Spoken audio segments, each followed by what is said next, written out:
बात करेंगे थायराइड की। ह्यूमन बॉडी में उसका रोल क्या है, यू नो उसकी एनाटॉमी क्या है, वो कहाँ पे प्लेस्ड होता है, कौन से हॉर्मोन्स प्रोड्यूस करता है। दो टाइप के डिसऑर्डर्स मोस्टली कॉमन है, हाइपो एंड हाइपर थायरॉयडिज्म। ये मैं एक्सप्लेन करूंगी। उनके कॉजेस क्या होते हैं, सिम्टम्स हम कैसे डायग्नोज कर सकते हैं, डाइट क्या होता है, न्यूट्रिएंट लाइफस्टाइल, क्या ऐसे न्यूट्रिएंट्स हैं जो एक्चुअली थायराइड को अफेक्ट करते हैं, उसके फंक्शन को अफेक्ट करते हैं। अगर हम उनका अर्ली स्टेजेस पे ध्यान ना दें और उस पे काम ना करें तो क्या क्या कॉम्प्लिकेशंस हो सकते हैं, एंड क्या प्रेवलेंस है, कितने लोग इंडिया में एक्चुअली थायराइड डिसऑर्डर्स फेस कर रहे हैं, और कितना इम्पोर्टेंट है उस पे काम करना। सो आई थिंक आप बहुत से फैमिली में कोई ना कोई ऐसा होता है जिनको थायराइड जनरली मैंने देखा है कि होता है, या फिर किसी ना किसी फेज ऑफ लाइफ में वो थायराइड, जैसे मेरी फैमिली में भी it's very common, thyroid disorders, वो लाइफ टाइम मेडिकेशंस लेनी ही पड़ती हैं। And it's very very important कि ड्यूरिंग, अगर आपको थायराइड हिट कर चुका है, हाइपोथायरॉयडिज्म या हाइपरथायरॉयडिज्म, तो आपको मेडिसिन ऑलमोस्ट लाइफ टाइम लेनी पड़ती हैं। But can we manage it, can we prevent it, can we work on it early, so that हम इसको मैनेज कर सकें, दैट्स वेरी इंपॉर्टेंट। सो पहले हम अंडरस्टैंड करते हैं कि थायराइड हॉर्मोन्स, थायराइड होता कहाँ है, राइट? थायराइड आपको पता है कि कहाँ होता है, everybody knows that where is thyroid. आप मुझे प्लीज मैसेजेस पे बात करें। यस नीति, यू रिक्वेस्टेड फॉर दैट। गले में, यस जफर जी, गले में ही होता है, that's you are correct. Thyroid जो है हमारे गले में, यहाँ पे अगर आप ये पिक्चर देख पा रहे हैं, this is the gland like a butterfly, butterfly की शेप में है। और ये विंड पाइप और ट्रकिया जो होता है, विंड पाइप जहां से हम सांस लेते हैं उसको विंड पाइप कहते हैं, उसके आसपास होता है, राइट? ये जो थायराइड ग्लैंड आप देख पा रहे हैं लेफ्ट वाली पिक्चर में, रेड कलर का, दैट्स अ थायराइड ग्लैंड। और बहुत सारे हॉर्मोन्स वो रिलीज करता है, जिसको T3 हॉर्मोन्स, T4 हॉर्मोन्स कहते हैं, थायरोक्सिन। कैल्सीटोनिन भी एक तरीके का हार्मोन है जो वो रिलीज करता है। लेकिन ये हार्मोन्स कहाँ से रिलीज हो रहे हैं, ये भी स्टिमुलेट होते हैं। हाइपोथैलेमस अगर आप देखेंगे तो ब्रेन में एक पार्ट होता है, राइट? ब्रेन का एक पार्ट होता है जिसको हाइपोथैलेमस कहते हैं, वहां से ट्रिगर होता है। और वो पिट्यूटरी ग्लैंड जो हमारे यहाँ पे होता है ब्रेन के आसपास, उसको वो एक्टिवेट करता है, पिट्यूटरी ग्लैंड फिर थायराइड को एक्टिव। सो देख रहे हैं आप कितना लंबा प्रोसेस है, ब्रेन से लेके पिट्यूटरी ग्लैंड जो आपका बहुत मेजर ग्लैंड है, जो आपकी पूरी बॉडी के हॉर्मोन्स को कंट्रोल करता है, राइट? वो यहाँ पे होता है, on the head, in the head. और वो सारे आपके इट्स अ वेरी, कह लीजिए आप, बॉस है वो, और थायराइड हॉर्मोन्स का। और वो जो है पूरे हॉर्मोन्स, हमारी जितने भी ग्लैंड्स हैं उनको कंट्रोल करता है। तो वहीं से वो थायराइड स्टिमुलेटिंग हार्मोन रिलीज करता है, जहां से थायराइड एक्टिवेट होता है, और वो ये सारे हार्मोन्स इन टर्न रिलीज करता है। प्लीज अगर आपको समझ ना आए तो आप प्लीज मुझे मैसेज पे डालिए कि if you want me to repeat anything, अगर आपको कुछ नहीं समझ में आ रहा है या आपके कोई क्वेश्चंस हैं, do type in the chat. Okay, okay. So ये सॉरी, ये एक वीडियो है जहाँ पे आपको थोड़ा सा एक्सप्लेन करेंगे। In case you don't understand, I will be explaining it also, but let's play this video. दोस्तों ये है इन्फिनिक्स का नया GT30 5G प्लस, काफी one of a kind. Watch on YouTube है, I just see place.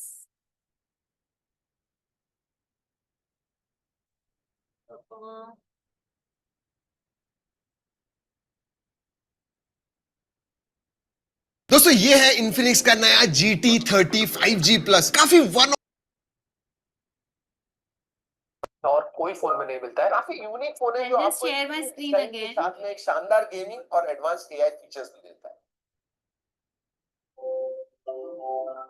Okay. Sorry for this.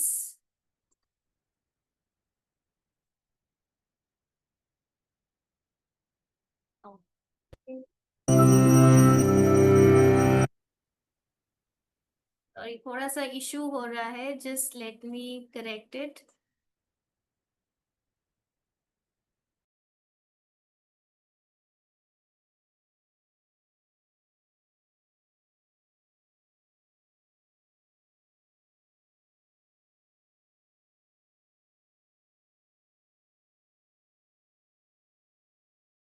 दोस्तों ये है इन्फिनिक्स का नया GT30 5G प्लस। काफी one of a kind design है इसका। शोल्डर ट्रिगर्स मिलते हैं जो इस प्राइस में और कोई फोन में नहीं मिलता है।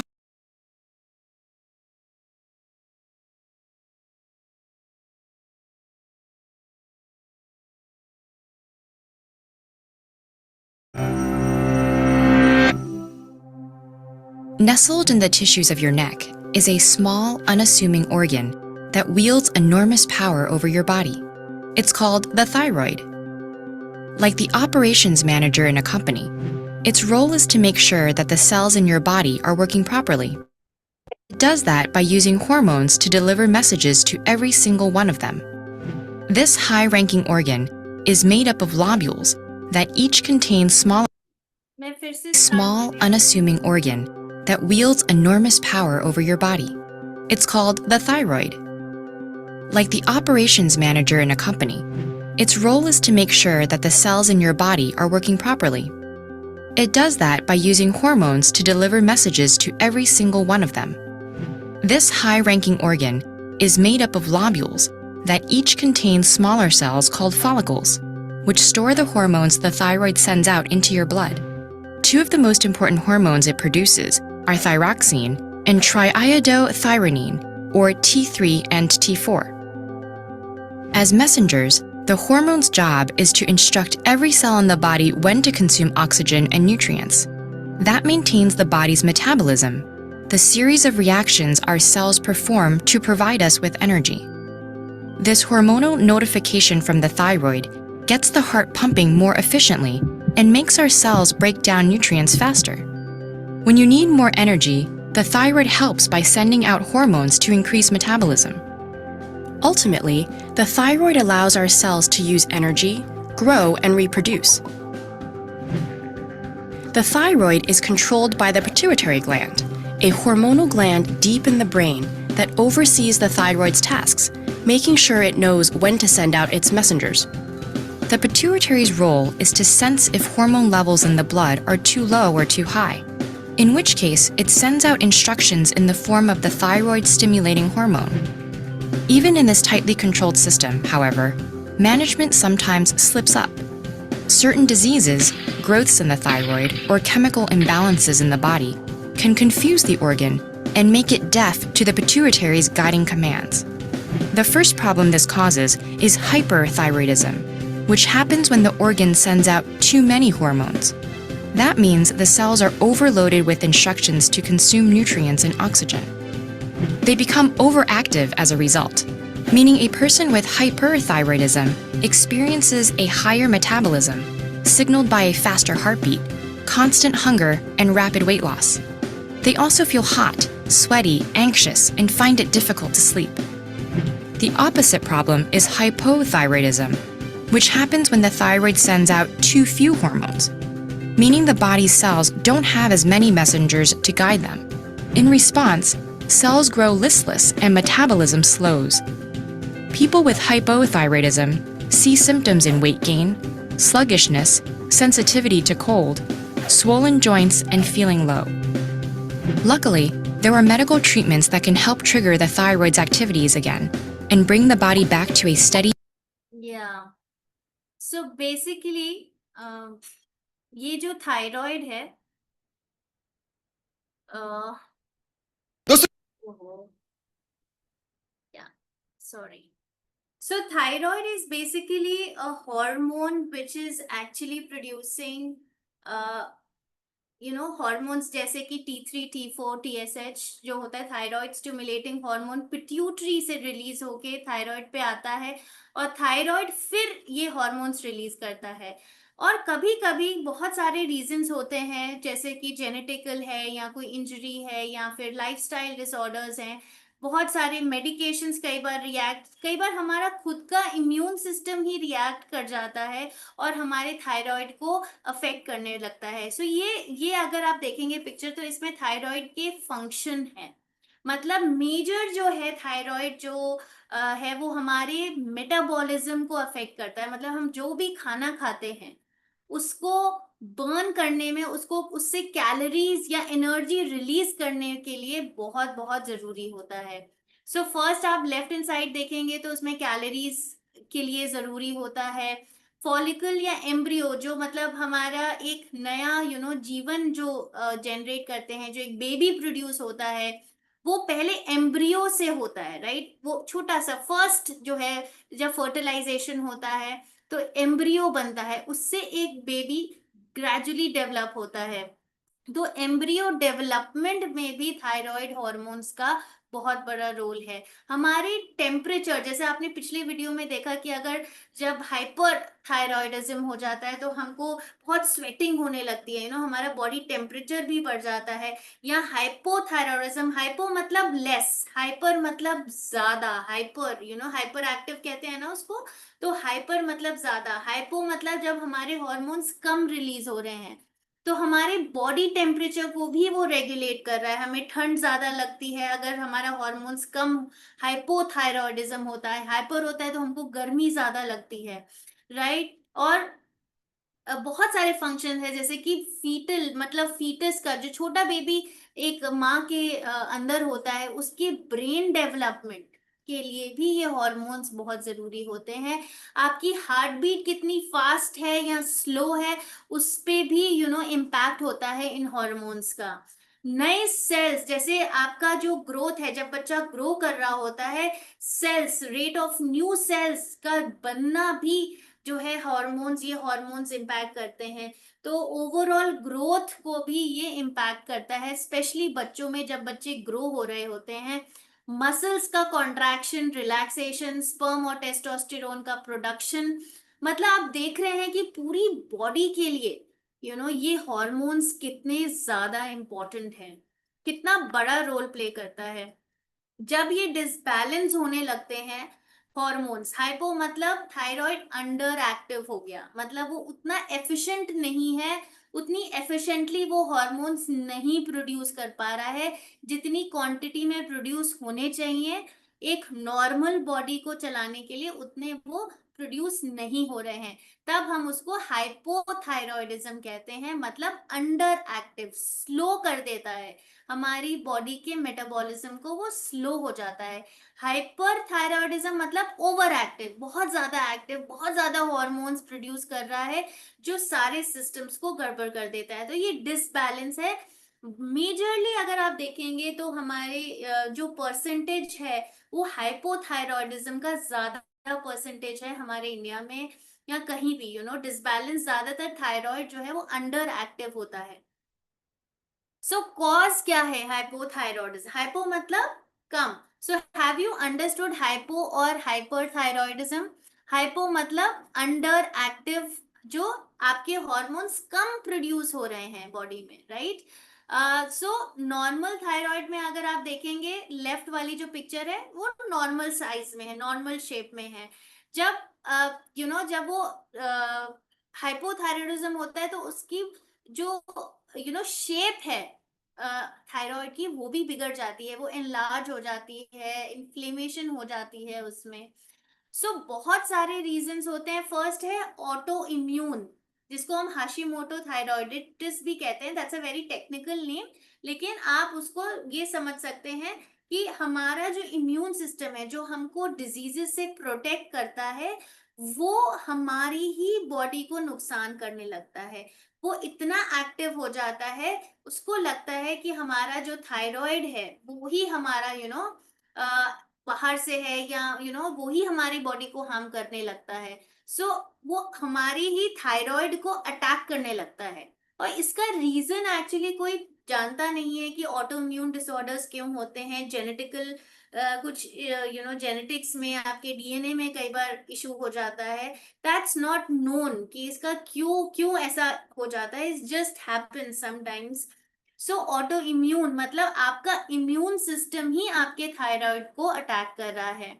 लैट्रोजेनिक मतलब आपकी कोई भी थायराइड ग्लैंड को कहीं से भी इम्पैक्ट होना, जैसे कि किसी वजह से ऑपरेशन की वजह से हमें थायराइड निकालना पड़ता है ग्लैंड, या फिर बहुत ज्यादा आयोडीन रेडिएशन से, या रेडियो एक्टिव आयोडीन हम बहुत ज्यादा मात्रा में अगर हम बहुत ज्यादा ले रहे हैं, या कुछ ऐसी मेडिसिन होती हैं जो बहुत ज्यादा आयोडीन या बहुत ज्यादा इम्पैक्ट करती हैं आपके थायराइड को।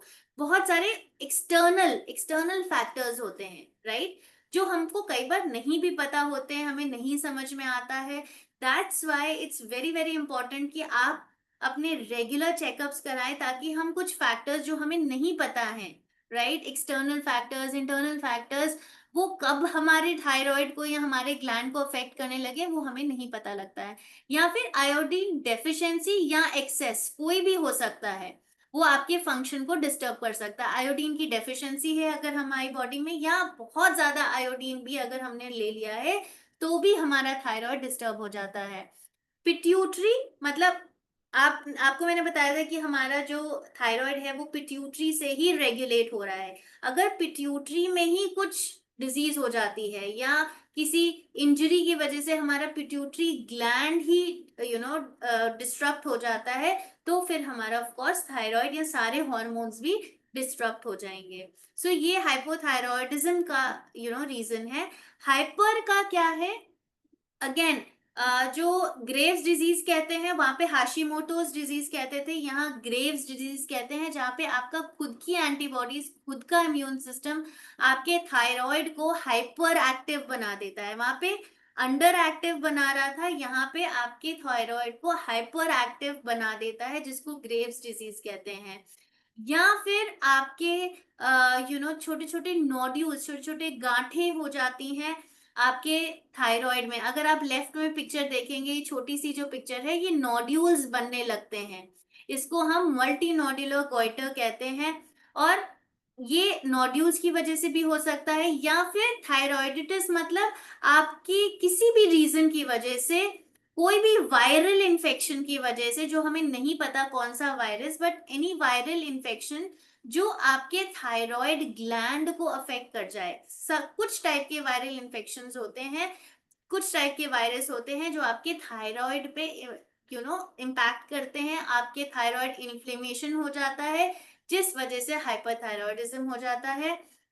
और या फिर कोई भी ऐसी एक्सेसिव हम मेडिकेशन, जैसे हम जो थायराइड की मेडिकेशन भी होती है, अगर हम उसकी ओवरडोज ले लें, राइट, या फिर कोई ऐसी मेडिकेशन या कोई कंटामिनेटेड फूड अगर हम ले लें जिसमें आयोडीन का या ऐसे बहुत ज्यादा कंटामिनेशन है, उस वजह से भी हमारा जो है थायराइड हाइपर एक्टिव हो जाता है। देयर आर मल्टीपल रीजंस जो हमको नहीं पता लगता है, जो हम ध्यान भी नहीं देते हैं। इसीलिए जो है बहुत जरूरी है कि आप अपने रेगुलर चेकअप्स कराएं, क्योंकि हमें नहीं पता, बहुत सारे मल्टीपल फैक्टर्स हैं जो हमारे ग्लैंड्स को, हमारी बॉडी को अफेक्ट कर सकते हैं, जो हमें डे टू डे बेसिस पे पता भी नहीं चलेगा, राइट।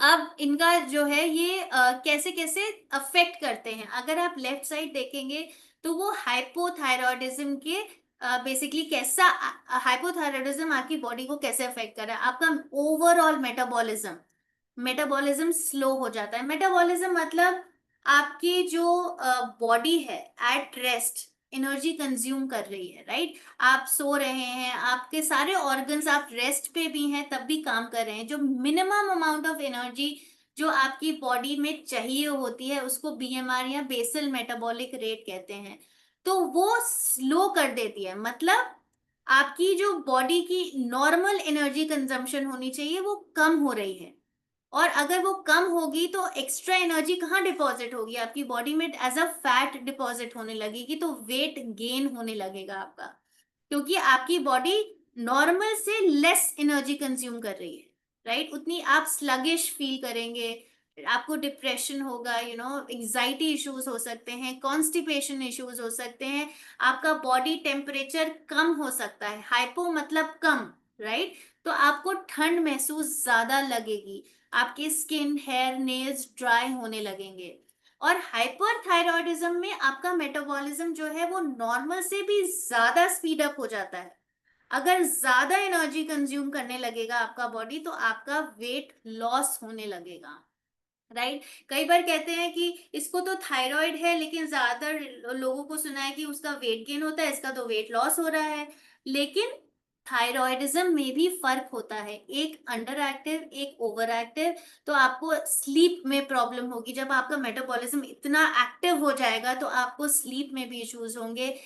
जहां पे कॉन्स्टिपेशन हो रहा था, वो हाइपरथायरॉयडिज्म में क्या हो जाएगा, लूज स्टूल्स आपको आने लगेंगे। जहां आपको कोल्ड लग रहा था हाइपोथायरॉयडिज्म में, आपको ज्यादा स्वेटिंग होगी, ज्यादा गर्मी होगी, राइट? एंजाइटी, नर्वसनेस, इरिटेबिलिटी, ये आपको ज्यादा गुस्सा आना, ज्यादा चिड़चिड़ापन होना, ये ज्यादा आपका बढ़ जाएगा।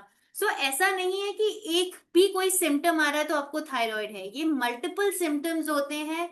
बहुत सारे सिम्टम्स आप बहुत सारी चीजों के से मिलते जुलते भी हैं। लेकिन आप जब अप्रोप्रिएट टेस्ट करवाते हैं, तभी आपको पता लगता है कि ये थायराइड इशू है या फिर कोई और इशू है, राइट? सो हाइपोथायरॉयडिज्म के बहुत सारे सिम्टम्स है, जैसे मैंने आपको पहले बताया। हेयर लॉस होगा, फटीग, आपको बहुत जल्दी थकान लगने लगेगी, फर्टिलिटी प्रॉब्लम्स भी आएंगी, मसल पेन, मेंस्ट्रुअल इरेगुलरिटीज भी होने लगेंगी। आई नो पीसीओएस में भी होता है, थायराइड डिसऑर्डर्स में भी मेंस्ट्रुअल इरेगुलरिटीज होता है, वेट गेन, ड्राई स्किन, आपके हार्ट बीट को स्लो कर देगा, बिकॉज हाइपो है, कम है, तो सब कुछ कम होने लगेगा। आप बहुत लो मूड रहेगा, आपके मूड फ्लक्चुएशंस बहुत होंगे। हाइपरथायरॉयडिज्म में वैसे आपका एंजाइटी, स्लीपिंग, हार्ट पैल्पिटेशंस बढ़ जाएंगे। समटाइम्स ये एक्सट्रीम केसेस पे हैं, these symptoms can vary, person to person भी वेरी कर सकते हैं। हो सकता है इसमें जिनको थायराइड है, हाइपरथायरॉयडिज्म, उनको सारे सिम्टम्स ना हो, बट इनमें से 4 या 5 सिम्टम्स निकल के आए। यू माइट बी फीलिंग 4 और 5 सिम्टम्स, सारे सिम्टम्स हर किसी के साथ नहीं होते हैं। इट डिपेंड्स आपका कितना लेवल ऑफ हाइपरथायरॉयडिज्म है, कितना लेवल ऑफ हाइपोथायरॉयडिज्म है, उस पे भी डिपेंड करता है, राइट? सो बहुत सारे सिम्टम्स, मल्टीपल सिम्टम्स हो सकते हैं, बट ऐसा नहीं है कि आपको सारे सिम्टम्स होंगे, पर्सन टू पर्सन भी वो वेरी कर सकते हैं। अगर हम थायराइड को ट्रीट नहीं करते हैं, लॉन्ग टर्म उसको इग्नोर करते रहते हैं, या उसको वो कॉम्प्लिकेशंस में डेवलप हो जाता है। अगर हाइपोथायरॉयडिज्म कॉम्प्लिकेट हो गया, आपने सही टाइम पे ट्रीटमेंट नहीं लिया, आपने सही टाइम पे अपने थायराइड लेवल्स को या हार्मोनल लेवल्स को बैलेंस या मैनेज नहीं किया, तो वो आपके हार्ट डिसऑर्डर्स, हार्ट की प्रॉब्लम्स भी हो सकती हैं। आपके लिपिड जो कंटेंट है, आपके कोलेस्ट्रॉल लेवल्स बढ़ सकते हैं, इनफर्टिलिटी हो सकता है, आपके मेंटल डिक्लाइन भी हो सकता है ग्रेजुअली। और अगर हाइपरथायरॉयडिज्म बढ़ गया, लेफ्ट वाली बात कर रही हूँ, ऑरेंज वाले बॉक्स की, तो हार्ट का रिदम डिसऑर्डर, मतलब जैसे हार्ट की रिदम रिदम होती है ना, पल्स होती है, डॉक्टर्स चेक करते हैं पल्स को, कितना रिदम है, कितना एक बार में 1 मिनट में धड़क रहा है दिल, वो भी, उसका भी डिसऑर्डर होता है। हार्ट फेलियर हो सकता है, ऑस्टियोपोरोसिस भी हो सकता है।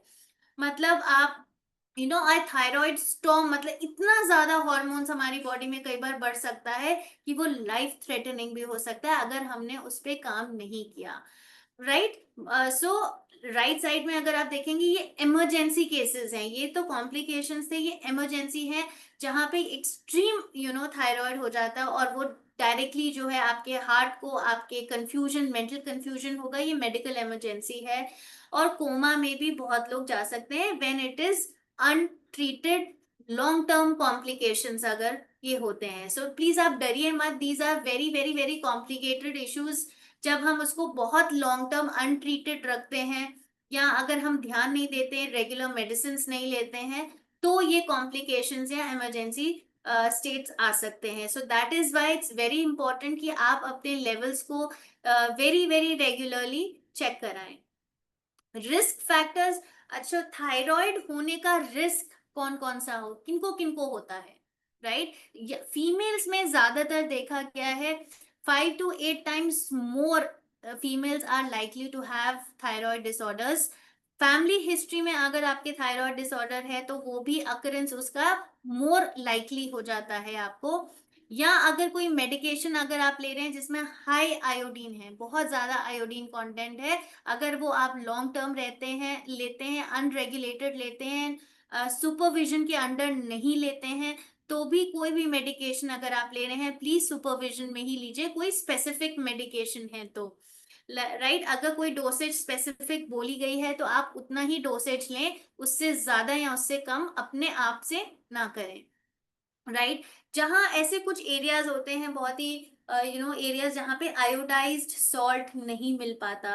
राइट, हमें तो generally we get iodise salt, so use iodise salt only. और आयोडीन डेफिशिएंसी भी नहीं होनी चाहिए हमारी बॉडी में।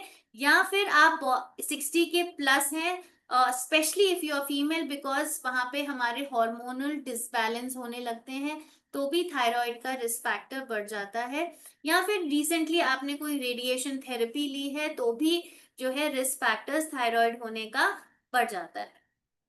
अच्छा, कौन से ऐसे न्यूट्रिएंट्स हैं जो this is we are talking about thyroid, उनके फंक्शन, उसका फंक्शन क्या है, हॉर्मोन्स, बट आपको क्या पता है न्यूट्रिएंट्स जो हैं वो भी बहुत ज्यादा हेल्पफुल हैं, बहुत इम्पैक्ट करते हैं थायराइड फंक्शन को। जैसे आयोडीन, ऑफ कोर्स ये सबको पता है कि आयोडीन की डेफिशिएंसी या एक्सेस होने से हमारे हाइपो या हाइपरथायरॉयडिज्म हो सकता है। सेलेनियम बहुत इंपॉर्टेंट है।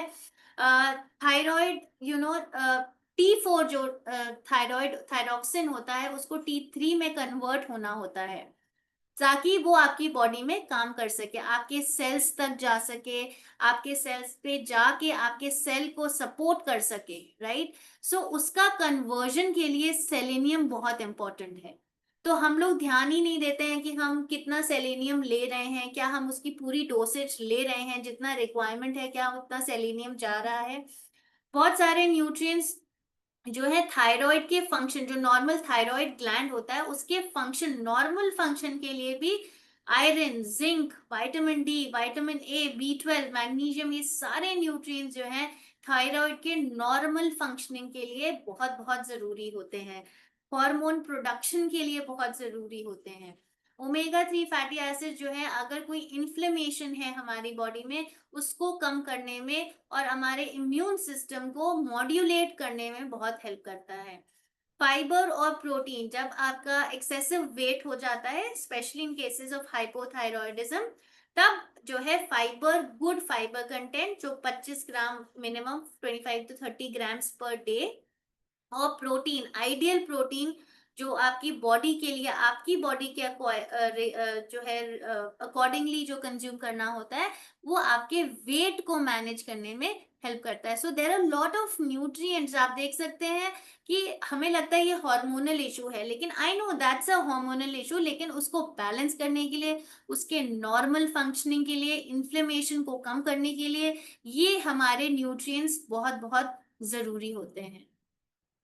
सो डाइटरी मॉडिफिकेशंस हमको क्या करना है, लेफ्ट हैंड साइड की अगर हम बात करें ऑरेंज बॉक्स की, तो लार्ज अमाउंट ऑफ, अगर हम बहुत ज्यादा सीवियर आयोडीन डेफिशिएंसी है, लोग कहते हैं कि थायराइड है तो आप कैबेज मत खाओ, ब्रसेल्स स्प्राउट्स, ब्रोकली, ये सारी चीजें मत खाओ, लेकिन बहुत एक्सेसिव डेफिशिएंसी होती है और हम बहुत ही ज्यादा मात्रा में अगर हम उसको खाते हैं तो ये प्रॉब्लम कर सकते हैं। बट नॉर्मली अगर हम जितना थोड़ा बहुत खा रहे हैं, डेली डाइट में ले रहे हैं, तो ये प्लीज, ये मिथ है कि ये खाने से बहुत ज्यादा बहुत लार्ज अमाउंट्स में तो कोई भी नहीं खाता है। राइट, नॉर्मल आप खा रहे हो या एक्सेसिव आयोडीन डेफिशिएंसी है वो भी जनरली हमको नहीं होती है, क्योंकि हम ज्यादातर आयोडाइज सॉल्ट का यूज करते हैं।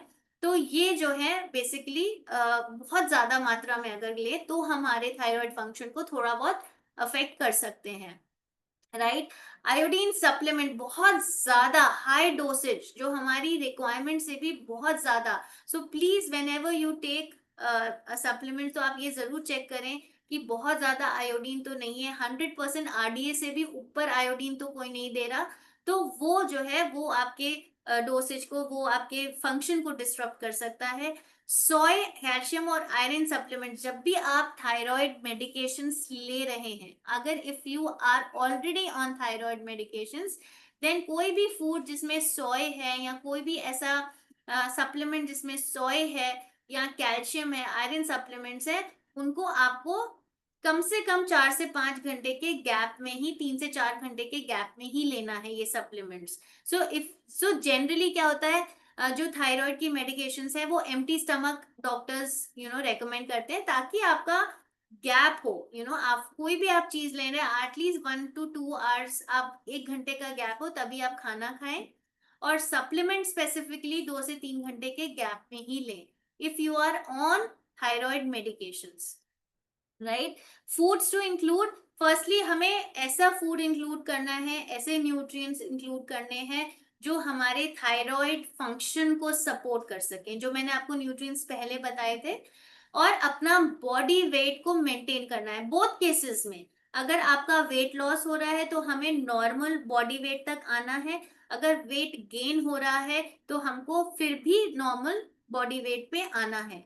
Try doing that with overall lifestyle, food, exercise. Symptoms को हमें रिड्यूस करना है।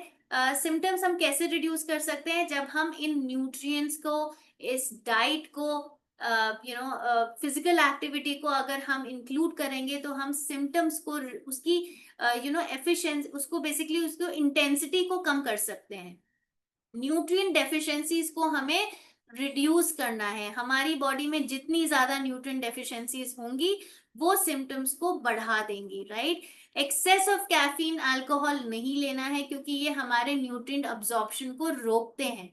अगर आप न्यूट्रिएंट्स ले भी रहे हैं, अच्छा खाना भी ले रहे हैं, लेकिन अगर एक्सेस ऑफ, आप 2 से 3 कप दिन में चाय या कॉफी ले सकते हैं, लेकिन ये डिपेंड करता है कि आप कोई और कैफीन रिच फूड तो नहीं ले रहे हैं, बहुत ज्यादा चॉकलेट भी ले रहे हैं, बहुत ज्यादा चाय कॉफी भी ले रहे हैं, कोल्ड ड्रिंक्स भी ले रहे हैं, तो एक्सेस कैफीन हो जाता है या एक्सेस ऑफ अल्कोहल। ग्लूटेन और लैक्टोज, कई बार क्या होता है कि थायराइड के केसेस में बहुत से लोगों को ग्लूटेन, मतलब जो आपके वीट में प्रोटीन पाया जाता है, वीट या वीट से बना कोई भी प्रोडक्ट, वीट है, दलिया है, सूजी है, मैदा है, इन सब में ग्लूटेन होता है। सो कई बार डाइटिशियंस क्या करती हैं, अगर उनको सूट नहीं हो रहा है या कुछ प्रॉब्लम ज्यादा हो रही हैं, तो हम लोग ग्रेजुअली ग्लूटेन को उनकी डाइट से एलिमिनेट करते हैं, लैक्टोज को भी एलिमिनेट करते हैं। तो इससे क्या होता है कि हमारी बॉडी में जो इन्फ्लेमेशन है, ये इन्फ्लेमेशन भी प्रोड्यूस करते हैं ये ग्लूटेन और lactose, specially in these hormonal issues. तो हम उनको ग्रेजुअली कम करके देखते हैं, क्या हमें उससे बेटर फील हो रहा है। You can also do it, अगर आपको लगता है कि मेरा थायराइड मैनेज नहीं हो पा रहा है या मेरा बहुत ज्यादा मुझे इश्यूज आ रहे हैं, तो ग्रेजुअली 1 हफ्ते तक आप ग्लूटेन, आप ज्यादा मिलेट्स खाएं, jowar, ragi, bajra, rice is also gluten free, ये आप इंक्लूड करके देखें, तो हो सकता है आपके कंडीशंस में बेटर सुधार हो सके। लैक्टोज मतलब आपका मिल्क में जो शुगर होता है, मिल्क एंड मिल्क प्रोडक्ट्स आपको अवॉइड करने पड़ते हैं in cases. So that is defined by your dietician या by your health care practitioner कि आपको इसकी जरूरत है या नहीं है। लाइफस्टाइल चेंजेस में क्या करना है, regular exercise, weight bearing, again हमारा जो थायराइड है वो कैल्सीटोनिन नाम का हार्मोन भी रिलीज करता है, जो T3 और T4 के अलावा जो आपके बोन्स के लिए बहुत जरूरी है, कैल्शियम फॉस्फेट रेगुलेशन के लिए बहुत जरूरी है। तो आप जब वेट बेयरिंग एक्सरसाइजेस करते हैं और आप अपनी न्यूट्रिएंट डेफिशिएंसीज पे काम करते हैं, तो आपका जो है बोन हेल्थ स्ट्रांग होती है, राइट। सो वेट बेयरिंग एक्सरसाइजेस आपको सिम्टम, जो आपके जो सिम्टम्स हैं उसको रिड्यूस करने में बहुत हेल्पफुल होती है, राइट। स्ट्रेस रिडक्शन में, क्योंकि हमें हाइपोथायरॉयडिज्म या हाइपरथायरॉयडिज्म में स्ट्रेस, एंजाइटी, डिप्रेशन के भी सिम्टम्स आते हैं, तो regular exercises also help reducing those symptoms, right.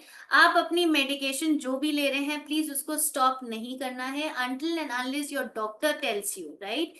और अपना मॉनिटरिंग, रूटीन मॉनिटरिंग जो है that is very very important, specially in pregnancy या एल्डरली, या फिर मैंने आपको रिस्क फैक्टर्स बताए थे, अगर आपकी न्यूट्रिएंट डेफिशिएंसीज है या फिर आपके हिस्ट्री में है, दीज काइंड ऑफ इश्यूज अगर हैं तो please regular monitoring is very very important. Smoking also जो है वो ग्रेव्स डिजीज जो कि हाइपरथायरॉयडिज्म है उसको जो है बेसिकली ऑर्बिटोपैथी, मतलब अगर आप बहुत ज्यादा स्मोकिंग करेंगे तो आपकी आईज के अराउंड जो टिश्यूज हैं वो अफेक्ट होने लगते हैं in thyroid. So smoking, please don't do smoking at all. Try to take help, take expert help, क्योंकि आप अपने से छोड़ना अल्कोहल या फिर smoking is very very difficult, I understand, but अगर हमको अपने आप को हेल्दी रखना है so we always try to take an expert help. Okay, prevalence जो है इंडिया में क्या है, प्रेवलेंस अगर आप देखेंगे तो 5 to 10% ग्लोबली, वर्ल्ड वाइड इसकी प्रेवलेंस है हाशिमोटोस, मतलब जो आपका इम्यून सिस्टम ही आपके थायराइड को अफेक्ट करता है। 42 million people in India suffer from thyroid diseases, and अगर आप देखेंगे 1 in 10 adults, अगर 10 में से एक लोग जो है उनको हाइपोथायरॉयडिज्म है, ये 2014 में ही स्टडी हुई थी, उसके बेसिस पे ये रिजल्ट्स देखे गए हैं। सो प्लीज, समटाइम्स जो होते हैं, समटाइम्स क्या होता है, सिम्टम्स विजिबल नहीं होते हैं, राइट। हमें लगता है कि हमें नहीं हो, या 2-3 सिम्टम्स ही होते हैं जो हमें लगता है कि नहीं, हमें मसल एक ही तो हो रहा है, हमें बोन में दर्द ही तो हो रहा है, हमें एंजाइटी हो रहा है क्योंकि मुझे बहुत स्ट्रेस है। But there can be a reason behind anxiety levels, reason behind your muscle aches, bone aches, right? So please get it checked. So now I will tell you about USANA products, जो आप इसके management के लिए, thyroid management के लिए आप use कर सकते हैं, जो आपको सपोर्ट कर सकते हैं। First is of course core essentials, because इसमें सारे वो वाइटल वाइटामिन्स, मिनरल्स हैं जो आपके ओवरऑल हेल्थ के लिए, आपके थायराइड फंक्शनिंग के लिए, ये सारे न्यूट्रिएंट्स जो मैंने आपको पहले बताए थे वो सारे कोर एसेंशियल्स में हैं। So it's a multi vitamin, multi mineral और एंटीऑक्सीडेंट भी, जो आपके सेल्स को हार्मफुल रेडिकल से या हार्मफुल जो बाहर के सब्सटेंस होते हैं वो आपको बचाता है, राइट। सो इसमें सारे वाइटामिन हैं, अगर आप देखेंगे A B C D E K, जो आपके थायराइड के फंक्शन के लिए भी बहुत इंपॉर्टेंट है। कैल्शियम, जिंक, सेलेनियम भी है इसमें, which is very very important nutrient for your normal thyroid functioning. Antioxidants है इसमें, प्लांट बेस्ड एंटीऑक्सीडेंट्स हैं, right. Are you able to now related कि हमें क्यों वाइटामिन मिनरल्स की जरूरत होती है, and that too in good quantity. अगर आप ये डेफिशिएंसी होंगे तो आपके इंटरनल जो ऑर्गन्स हैं वो भी इम्पैक्ट होंगे, राइट।